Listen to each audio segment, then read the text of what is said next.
கர்த்தருடைய பரிசுத்தமுள்ள நாமம் மகிமைப்படுவதாக. ஆண்டவரும் அருமை இரட்சகரும் ஆகிய இயேசு கிறிஸ்துவின் இனிதான நாமத்தினாலே தேவனுடைய பாதத்தில் கடந்து வந்திருக்கிற உங்கள் அனைவரையும் அன்போடு கூட வாழ்த்துகிறேன். கர்த்தர் உங்களை நிறைவாய் ஆசீர்வதிப்பாராக.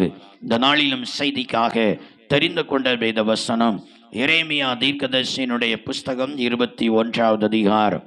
எரேமியா தீர்க்கதரிசியினுடைய புஸ்தகம் 21வது அதிகாரம் அதனுடைய 8வது வேத வசனத்தை ஒருவர் சத்தமாய் வாசிப்போம். எரேமியா தீர்க்கதரிசியின் புஸ்தகம் 21வது அதிகாரம் 8வது வேத வசனம். பின்னையும் அவர் இந்த ஜனங்களை நோக்கி, இதோ நான் உங்கள் முன்னே ஜீவ வழியையும் மரண வழியையும் வைக்கிறேன் என்று கர்த்தர் சொல்லுகிறார்.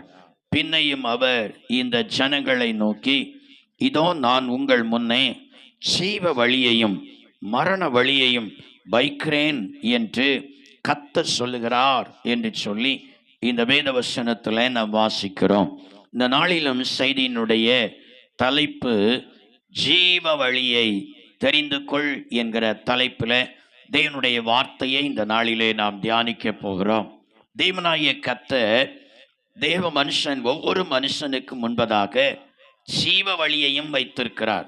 ஜீவ வழி என்று சொன்னால் நித்திய ஜீவனை கொடுக்கிற வழி, பரலோக பாக்கியமாய் காணப்படுகிற அழிவில்லாத சந்தோஷம் நிறைந்த ஸ்தோத்திரம் மனமகிழ்ச்சி நிறைந்ததான ஒரு ஜீவ வழியையும் கர்த்தர் மனுஷனுக்கு முன்பதாக வைத்திருக்கிறார். அதே நேரத்தில் ஸ்தோத்திரம் அந்த மனுஷனுக்கு முன்பதாக மரண வழியையும் அவர் வைத்திருக்கிறார். மரண வழி என்று சொல்லும் பொழுது வேதம் சொல்கிறது இரண்டாம் மரணமாகிய நரகமாய் காணப்படுகிறது. நரக வழி அது மரண வழியாய் அது காணப்படுகிறது. அங்கே கண்ணீர் இருக்கிறது, கவலை இருக்கிறது, வேதனை இருக்கிறது, பயங்கரமான அழுகுரல் இருக்கிறது, கூக்குரல் இருக்கிறது, அலறலின் சத்தம் இருக்கிறது, அக்கினி இருக்கிறது, புழுக்கள் இருக்கிறது. ஸ்தோத்திரம். இதையும் மனுஷனுக்கு உண்பதாக இங்கு போவதற்கான வழியையும் வைத்திருக்கிறார். அதே நேரத்தில் ஸ்தோத்திரம் ஜீவ வழியாகிய பரலோக வழி. ஸ்தோத்திரம். அங்கே பரலோகத்தில் கர்த்தர் நல்ல ஒரு அழகான வீடை ஒவ்வொரு தேவனுடைய பிள்ளைகளுக்கும் பொன்னினால ஆண்டவர் கட்டி இருக்கிறார். ஸ்தோத்திரம். பெரிய சந்தோஷம் இருக்கிறது, சமாதானம் இருக்கிறது, பேரின்பம் அங்கு காணப்படுகிறது. இதையும் மனுஷனுக்கு உண்பதாக இங்கு போவதற்குரியதான வழியும் கூட இந்த ரெண்டு வழியும் மனுஷனுக்கு உண்பதாக வைத்திருக்கிறார். இந்த ரெண்டு வழியும் மனுஷனுக்கு உண்பதாக வைத்துதான் இது ரெண்டுல ஒன்றை நீ என்ன செய், உனக்கு எந்த வழி தேவையோ, உனக்கு ஜீவனுக்கு போகிற வழி தேவை என்று சொன்னால் இந்த ஜீவ வழியில் வா. இல்லையானால் இல்லை எனக்கு மரண வழியே போதும், நான் இப்படி நடந்து நான் நரகத்துக்கு போகிறேன்னு சொன்னா நீ அந்த வழியில போ. ஸ்தோத்திரம். ஆகையினால் இந்த ரெண்டு வழியும் உனக்கு உண்பதாக இருக்கிறது. இந்த வழியில எந்த வழி உனக்கு வேண்டும் என்று சொல்லி உன் மனசுல தீர்மானம் பண்ணி நீ தெரிந்து கொள்ளுகிறாயோ, நீ அந்த வழியில நீ சரியாக நடந்தால், ஸ்தோத்திரம், ஆண்டவர் சொல்கிறார், ஒன்னி நீ பரலோக ராஜ்யத்தை வந்து சொல்லுவ. நித்திய ஜீவருக்கு வழியில நடந்தால் பரலோக ராஜ்யம் வந்து நித்திய ஜீவனை சுதந்திரித்துக் கொள்ளுவாய். மரண வழியில நடந்தால் ஸ்தோத்திரம் பாதாளத்துல அக்னியில கொடிய வேதனை நீ அனுபவிப்பாய் என்று சொல்லி கர்த்தருடைய வேதம் சொல்லுகிறார். எந்த மனுஷனும் தன்னுடைய வாழ்க்கையில் அவ்வளவு சீக்கிரத்துல இந்த மரண வழியை தெரிந்து கொள்ளுகிறது இல்லை. எல்லாருடைய உள்ளத்திலும் கூட இந்த ஜீவ வழியில போகணும்னு சொல்லிதான் ஆசைப்படுவார்கள். இன்றைக்கும் மரண வழியில போறதுக்கு யாருக்காவது ஆசை இருக்குதான்னு சொல்லி கேட்டா நீங்க ஒருத்தரும் கை தூக்க போகிறது இல்லை. அல்லேலூயா. ஜீவ வழியில போறதுக்கு எத்தனை பேர் ஆசைப்படுகிறேன்னு சொன்னா அத்தனை பேரும் கை தூக்குவீங்க. அதற்காக தான் ஆண்டுடைய சமூகத்தில் அவருக்கு ஆராதனை செய்ய இந்த பரிசுத்த நாளில நாம் கடந்து வந்திருக்கிறோம். எப்படியாயிலும் அந்த ஜீவ வழியில் நடந்து அந்த பரலோக ராஜ்யத்தை சுதந்திரிக்க வேண்டும் என்று சொல்லி நாம் ஆண்டுடைய பாதத்திலே நாம் வந்திருக்கிறோம். ஸ்தோத்திரம். இந்த ஜீவ வழியில ஒரு தேவனுடைய பிள்ளை நடந்து அந்த பரலோக ராஜ்யத்தை தன்னுடைய வாழ்க்கையில பேரின்ப ராஜ்யத்தை தன் வாழ்க்கையில சுதந்திரிக்க வேண்டுமானா என்ன செய்யணும்? அதற்கு வேதத்துல ஆலோசனை இருக்கிறது. யார் ஜீவ வழியில எதன் மூலமாக அந்த ஜீவ வழியில நடந்து அந்த பரலோக ராஜ்யத்தை வந்து அடைகிறார்கள் என்பதற்கு வேத வசனம் தெளிவாக சொல்லப்பட்டிருக்கிறது. இன்றைக்கு அதில் ஒரு 3 வார்த்தைகளை நாம் வேகமாக நாம் தியானித்து அந்த ஜீவ வழியில் நடந்து பேரின்ப பாக்கியமாகிய பரலோக ராஜ்யத்தை நாம் சுதந்திரித்துக் கொள்ள போகிறோம். ஸ்தோத்திரம். முதலாவது, எது ஜீவ வழியாய் இருக்கிறது? ஜீவ வழியில நடக்கிறவர்கள் தங்களுடைய வாழ்க்கையில என்ன செய்ய வேண்டும்? வேதம் என்ன சொல்லுகிறது? வேதத்தை நாம் வாசித்து பார்க்கும் பொழுது நீதிமொழிகளின் புஸ்தகம் அதனுடைய 6வது அதிகாரம், நீதிமொழிகளின் புஸ்தகம் 6வது அதிகாரம் 23வது வேத வசனத்தை ஒருவர் சத்தமாய் வாசிப்போம். நீதிமொழிகளின் புஸ்தகம் 6வது அதிகாரம் 23வது வேத வசனம். கட்டளையே விளக்கு, வேதமே வெளிச்சம், போதக சிச்சையே ஜீவ வழி. கட்டளையே விளக்கு, வேதமே வெளிச்சம், போதக சிச்சையே ஜீவ வழி என்று சொல்லி இந்த வேத வசனத்துல தெளிவாக தேவனாகிய கர்த்தர் நமக்காக அவர் எழுதி வைத்திருக்கிறார். பாருங்க, கட்டளையே விளக்கு. ஒரு கட்டளை போடுகிறாங்க, ஒரு ஆர்டர் போடுறாங்க அப்படி என்று சொன்னா அதன்படி நாம் நடக்க வேண்டும். கர்த்தருக்கு ஸ்தோத்திரம். அதே நேரத்தில் வேதமே வெளிச்சம். இந்த வேத வசனங்கள் அனைத்துமே மனுஷனுக்கு அவருடைய கால்களுக்கு தீபமாய் இருக்கிறது, பாதைக்கு வெளிச்சமாய் இருக்கிறது என்று சொல்லி வேதத்தில் வாசிக்கிறோம். ஸ்தோத்திரம்.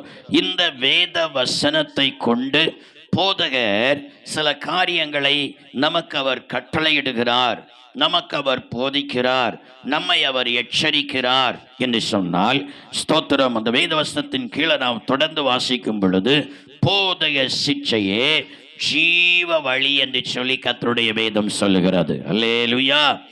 வேதத்தை கொண்டு அவர் நம்மை கண்டிக்கிறார், வேதத்தை கொண்டு நம்மை எச்சரிக்கிறார், வேதத்தை கொண்டு நமக்கு கட்டளையிடுகிறார், அந்த வேதத்தை கொண்டு நம்மை சிட்சிக்கிறார் என்று சொன்னா அதுதான் நம்முடைய வாழ்க்கைக்கு நித்திய ஜீவனில் வழிநடத்துவதற்குரிய ஜீவ வழியாய் காணப்படுகிறதாம். அல்லேலூயா.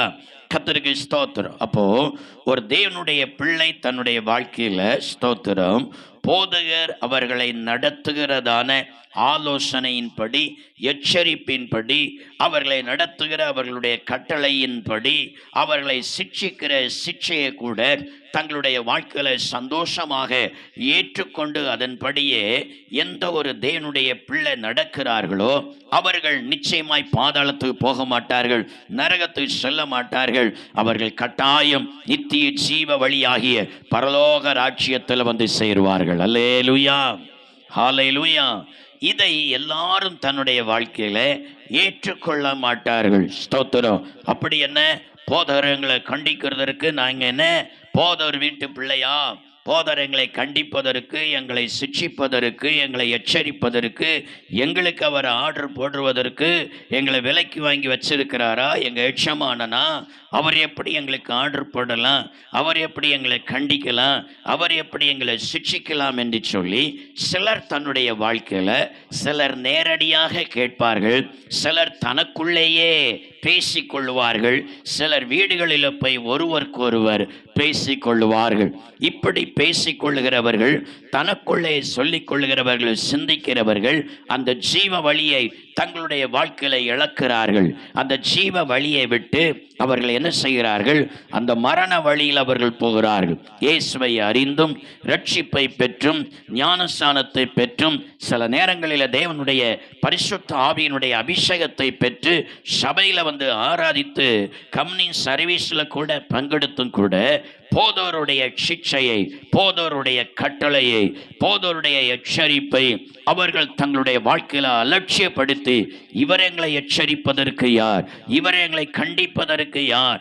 இவர் எங்களை சிட்சிப்பதற்கு யார்? இவர் எங்களுக்கு ஆர்டர் போடுவதற்கு யார் என்று சொல்லி தன் மனதில் நினைத்து சிந்தித்து பேசி செயல்படுகிறவர்கள் ஜீவ வழியை விட்டு விலகி தங்கள் வாழ்க்கையில மரண வழியை நோக்கி அவர்கள் செல்லுகிறார்கள். அப்படி தன்னுடைய வாழ்க்கையில நினைத்து பேசிக் கொள்ளுகிறவர்கள் அவர்கள் தொடர்ந்து சபைக்குள்ளே வந்தாலும் தங்களுடைய ஜீவியத்தில், ஆவிக்குரிய ஜீவிதத்தில் அவர்களால் நிலை நிற்க முடியாது. அவர்கள் இந்த சிற்றையை வேண்டாம் என்று சொல்லி இன்னொரு சபைக்கு தங்களுடைய வாழ்க்கையில் அவர்கள் ஆராதிப்பதற்காக கண்டித்து பேசாத வார்த்தைகளை பேசுகிறதான ஒரு ஊழியக்காரருடைய சபையில் போய் இருந்தாலும் அவர்கள் தங்களுடைய வாழ்க்கையில் ஸ்தோத்திரம் பரலோக ராஜ்யத்துக்கு வந்து சேர மாட்டார்கள். அவருடைய வாழ்க்கையில் ரட்சிப்பில் நிலை நிற்க மாட்டார்கள், அபிஷேகத்தில் நிலை நிற்க மாட்டார்கள், தங்களுடைய வாழ்க்கையில் தொடர்ந்து சத்தியத்தில் நிலை நிற்க மாட்டார்கள். அவருடைய வாழ்க்கையில் இடலறைந்து கொஞ்ச நாளைக்குள்ளால அவர்கள் பின்வாங்கி அப்படியே போய்விடுவார்கள். அல்லேலூயா, ஸ்தோத்திரம். ஆண்டவருடைய வருகையில் அவர்களை பார்க்க முடியாது, ஆண்டவருடைய ராஜ்யத்தில் அவர்களை பார்க்க முடியாது. பாதாளத்தில் போய் சேருகிற கூட்டத்தில் தான் அவர்களை பார்க்க முடியும். காரணம், போதோருடைய எச்சரிப்பின் சத்தத்தை வெறுத்தார்கள், போதோருடைய கண்டிப்பை வெறுத்தார்கள், போதோருடைய கட்டளையை வெறுத்தார்கள், போதோருடைய சிக்ஷையை வெறுத்தார்கள். ஆகையினால இது நிமித்தம் அவருடைய வாழ்க்கையில ரட்சிப்பை இழக்கிறார்கள், அபிஷேகத்தை இழக்கிறார்கள். தங்களுடைய வாழ்க்கையில அவர்கள் நித்திய ஜீவனையே இழந்து போகிறார்கள். அல்லேலூயா, ஸ்தோத்திர. வேதத்தில் சவுலை குறித்து, சவுல் ராஜாவை குறித்து நாம் பார்த்தால் அவன் ரட்சிப்புக்குள், அவனை அபிஷேகத்துக்குள் வழிநடத்தினது சாமுவேல் தீர்க்கதரிசியாக இருக்கிறார். ஆனால் சாமுவேலுடைய வார்த்தையை அவன் சரியாக கேட்கவில்லை, அலட்சியம் பண்ணினான். ஸ்தோத்திரம். சாமுவேலை அலட்சியம் பண்ணினான், ஷட்டை பண்ணினான். அது மாத்திரமல்ல, சாமுவேலுடைய வஸ்திரத்தின் தொங்கல் கிளியிற அளவுக்கு தன்னுடைய வாழ்க்கையில அவன் செயல்பட்டான். பாருங்க, அவனும் ரட்சிப்பை பெற்றவன், தேவனுடைய ஆவியினால நிரப்பப்பட்டவன், தேவ அபிஷேகம் பண்ணப்பட்டு ராஜாவாக இஸ்ரவேலிலே உயர்த்தப்பட்டவன். ஆனால் அவனை நடத்துகிற அந்த போதவருடைய ஆலோசனைக்கு அவன் கீழ்ப்படியாமல் போனதுனால, அவருடைய கண்டிப்புக்கு, எச்சரிப்புக்கு அவன் பயந்து அவன் கீழ்ப்படிந்து மனமாறாமல் போனதுனால, வேதத்தில் நாம் வாசிக்கிறோம், அவன் மரித்த வேளையில் அவன் எங்க போனானா, அவன் பாதாளத்திற்கு போனான் என்று சொல்லி கர்த்தருடைய வேதமே சொல்லுகிறது. ஸ்தோத்திரம். இதனால் அவருடைய சந்ததிக்கு ராஜ மேன்மையை இழந்து போனது. சந்ததியில் ஒரு சிலரை தவிர மீதமெல்லாம் மரித்து போனார்கள் என்று சொல்லி வேதத்தில் நாம் வாசிக்கிறோம், தேவனுடைய பிள்ளைகளே. ஆனால் அதே நேரத்தில் தாவீதை நாம் கவனித்து பார்த்தால், தாவீதுக்கும் ஆவிக்குரிய தகப்பன், போதகர், ஸ்தோத்திரம், இந்த சாமுவேல் தான். இந்த சாமுவேல் மூலமாகத்தான் அவன் தேவனால் அழைக்கப்பட்டு அபிஷேகம் பண்ணப்பட்டவன். ஆனால் சாமுவேல் மரிக்கிறது வரைக்கும் அந்த தாவீதுடைய சொல்லை கேட்டு அந்த சொல்லை தட்டாமல் நடந்தான். அந்த சொல்லுக்கு கீழ்ப்படிந்து என்ன சொன்னாலும் அதை தட்டாமல் கீழ்ப்படிந்து, என் ஆவிக்குரிய தகப்பன், என்னுடைய போதகர் என்று சொல்லி அவன் கீழ்ப்படிந்து நடந்ததனால, ஸ்தோத்திரம், வேதமே சொல்கிறது, தாவீது மரித்து அவன் பரலோகத்திற்கு எடுத்துக் கொள்ளப்பட்டான் என்று சொல்லி வேதம் சொல்கிறது. அவனுடைய சந்ததிகளை கர்த்தர் ஆசீர்வதித்து ராஜ குலமாய் மாற்றி ராஜாதி ராஜாவாகிய இயேசுவும் அதே சந்ததியில் வந்து அவர் பிறந்தார். அல்லேலூயா, அல்லேலூயா. எங்கே போதவருடைய ஆலோசனைக்கு, ஸ்தோத்திரம், கண்டிப்புக்கு, எச்சரிப்புக்கு எந்த ஒரு தேவனுடைய பிள்ளை கீழ்ப்படிந்து நடக்கிறார்களோ அந்த குடும்பத்தை ஆசீர்வதிக்கிறார். அவருடைய சந்ததிகளை கர்த்தர் ஆசீர்வதிக்கிறார். அவருடைய சந்ததிகளில் இயேசு பிறக்கிறார். அந்த சந்ததிகளை எல்லாம் ஆண்டவர் பரலோக சந்ததிகளாய் கர்த்தர் மாற்றுகிறார். அல்லேலூயா. ஒரு சந்ததி அவரை சேவிக்கும், தலைமுறை தலைமுறையாக அது ஆண்டவருடைய சந்ததி என்னப்படும் என்று சொன்னது போல, அவர்கள் தங்களை நடத்துகிறவர்களுக்கு அவருடைய முற்பிதா கீழ்ப்படிந்து அடங்கினதுனால, ஸ்தோத்திரம், அவருடைய சந்ததிகளை தேவனுடைய சந்ததிகளாய் மாற்றி அவருடைய ராஜ்யத்திலே கர்த்தர் கூட்டி சேர்க்கிறார். அல்லேலூயா, அல்லேலூயா. போதக சிக்ஷையே ஜீவ வழி என்று சொல்லி கர்த்தருடைய வேதம் சொல்லுகிறது. சங்கீதங்களின் புஸ்தகம் 141 5வது வசனத்தை நாம் வாசித்து பார்த்தால் கர்த்தருடைய வேதம் சொல்லுகிறது, நீதிமான் என்னை தயவாய் கொட்டி என்னை கடிந்து கொள்ளட்டும், அது என் தலைக்கு எண்ணெயை போல் இருக்கும், என் தலை அதை அல்லல் தட்டுவதில்லை, அவர்கள் இக்கட்டுகளில் நான் இன்னும் ஜெபம் பண்ணுவேன் என்று சொல்லுகிறார். அல்லேலூயா. அல்லேலூயா. பாருங்க, சங்கீதக்காரன் சொல்லுகிறத பாருங்க. நீதிமான் என்னை தயவாய் குட்டி என்னை கடிந்து கொள்ளட்டும் என்று சொல்லுகிறார். அல்லேலூயா.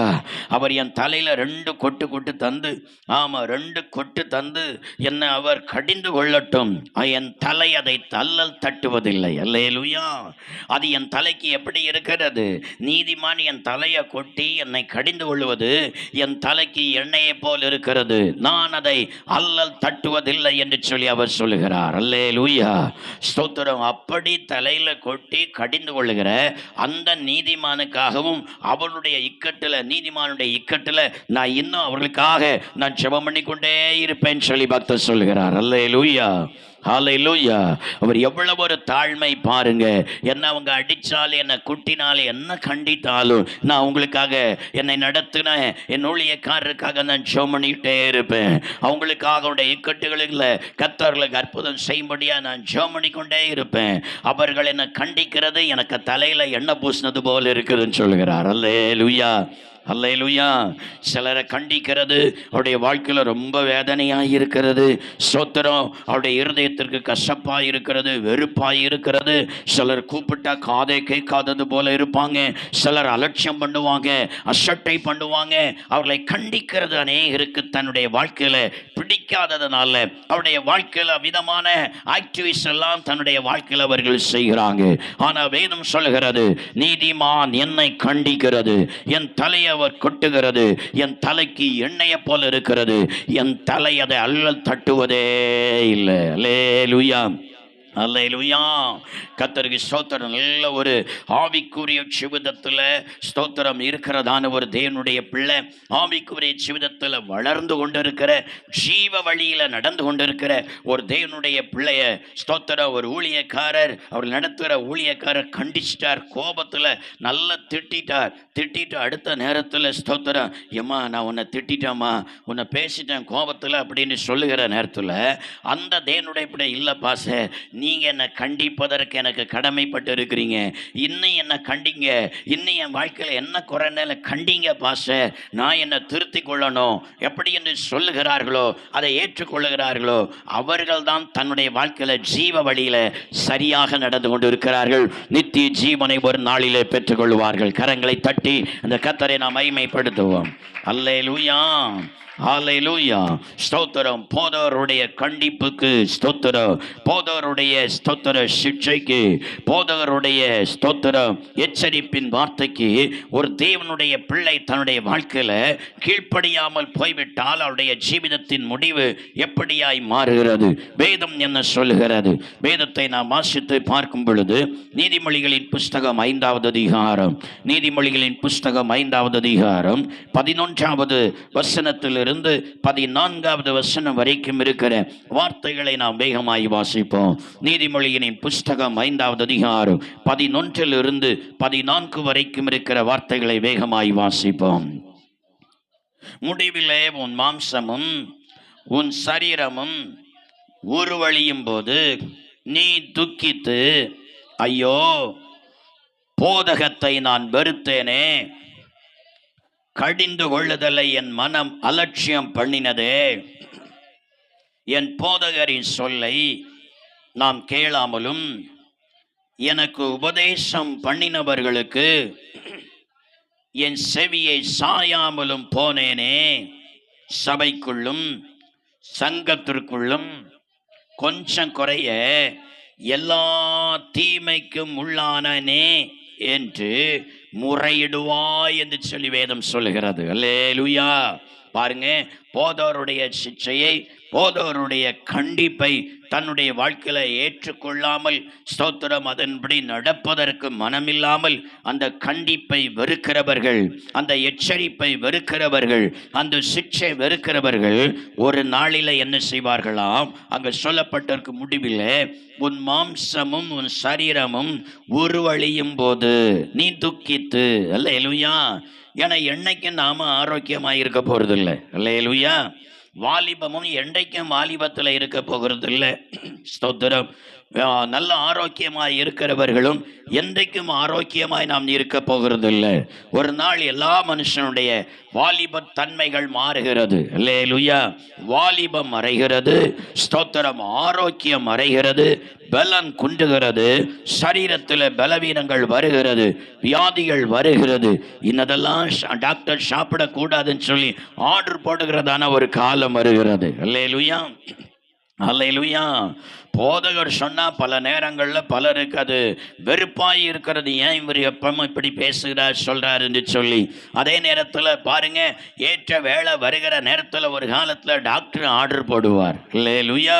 இன்னதெல்லாம் சாப்பிடக்கூடாது, ஆமா, நீ சுகர் சாப்பிடக்கூடாது, ஸ்தோத்திரம், ஆமா, பூமியிலேருந்து வெட்டி எடுக்கப்பட்ட எந்த ஒரு பொருளையும் நினைச்ச கிழங்கு சாப்பிடக்கூடாது, ஆமா, இனிப்பு சாப்பிடக்கூடாது, ஸ்தோத்திரம், ஆமா, மாமிசம் சாப்பிடக்கூடாது, பீப்பு சாப்பிடக்கூடாது, மட்டன் சாப்பிடக்கூடாது, இதை சாப்பிடாத, உருளைக்கிழங்கு சாப்பிடக்கூடாது, அதை சாப்பிடாத, இது சாப்பிடாத என்று சொல்லி அவர் கரெக்டா கட்டளை போடுகிற நேரத்தில் அதுல ஏதாவது மிஸ்ஸை வந்து சாப்பிட்டுட்டு அதனால இன்னது கூதி போச்சுன்னு சொன்னா அவர் அங்க இருந்த மருத்துவமனையில கண்டிப்பார். அல்லேலூயா. உங்களுக்கு சொன்னா கேட்க மாட்டீங்களா? அப்போ உங்களுக்கு ட்ரீட்மெண்ட் தந்து என்ன பலன்? நான் சொன்னதை கேட்கலையே. இப்போ இவ்வளோ கூட்டிகிட்டு வந்திருக்கிறீங்களே, இவ்வளவு ஏறி வந்திருக்கிறது, ப்ரெஷர் ஏறி வந்திருக்குது, சுகர் ஏறி வந்திருக்கிறது, கொலஸ்ட்ரால் ஏறி வந்திருக்கிறது, இப்படியா சாப்பிட்டீங்கன்னா அவர் கண்டிச்சா இவங்க கேட்குறாங்க. அல்லேலூயா, அல்லேலூயா. கர்த்தருக்கு ஸ்தோத்திரம். போதகர் உன்னை கண்டித்து உன்னை ஜீவ வழியில நடத்தி நீ எப்படியாயிலும் பரலோகம் வரணும், நித்திய ஜீவனை சுதந்திரிக்கணும்னு சொன்னா உன்னுடைய வாழ்க்கையில் அதை கேட்பதற்கு மனமில்லை. அது உனக்கு வைத்தறிச்சலாக இருக்கிறது. ஸ்தோத்திரம்.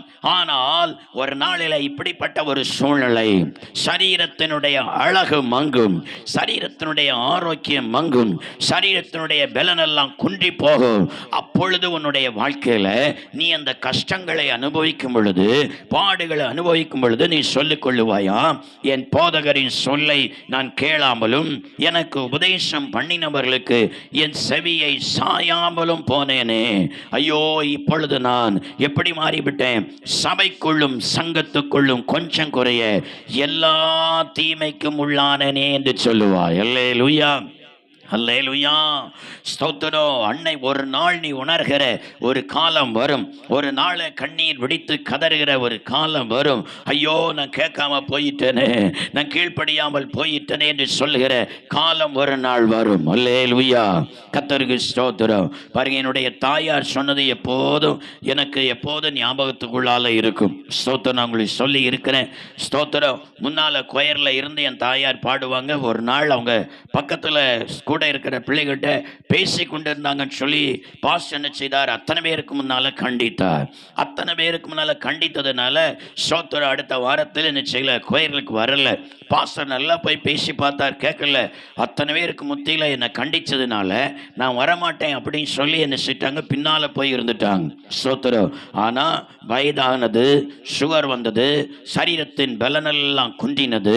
இப்ப எலும்பும் தோலுமா இருக்கிற நேரத்தில் எங்கள்கிட்ட சொல்லுகிறாங்க, நான் அன்னைக்கு எங்க பாஸ்டருடைய வார்த்தையை நான் கேட்கல, அந்த பாஸ்டரை கண்டிச்சதுக்கு நான் கீழ்ப்படியல, நான் அது நிமித்தம் நான் கோவப்பட்டு நான் பின்னால போயிட்டு இன்னைக்கு என்னால ஒரு வார்த்தை பாடக்கூட முடியாத நிலையில என் வாழ்க்கையில காணப்பட அந்த கிருபையும் என்னை விட்டு போயிட்டு ஒரு வார்த்தை கூட என்னால பாடக்கூட, என் தேவனை மகிமை கூட என்னால படுத்த முடியல என்று சொல்லி அந்த தாயார் சொன்னது இன்னைக்கு என் கண்களுக்கு முன்பதாக இருக்கிறது.